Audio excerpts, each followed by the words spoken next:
प्रथम ये माछर पीस को एमती पतला करके काटी नवा तापर से देदेबा हलदी लुण जीरा गुंड अदा रसुण पेस्ट आउ पियाज काटिकी रखी टमाटो कंचा लंका और धनिया पत्र आउटे कसूरी मेथी तापर देदेबा लंका गुंड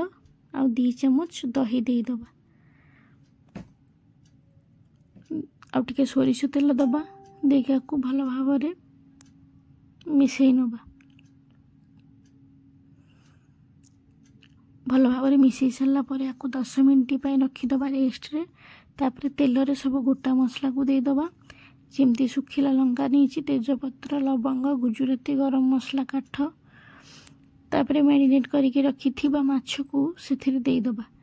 देखी घोड़े रखीदबा 5 मिनट तापर 5 मिनट पर अलगा करके एपट सेपट करके उल्टे देला परे पुणी घोड़े रखीदबा 10 मिनट पुणी घोड़े रखीदबा तापर 10 मिनट पर रेडी हो मोर माछ।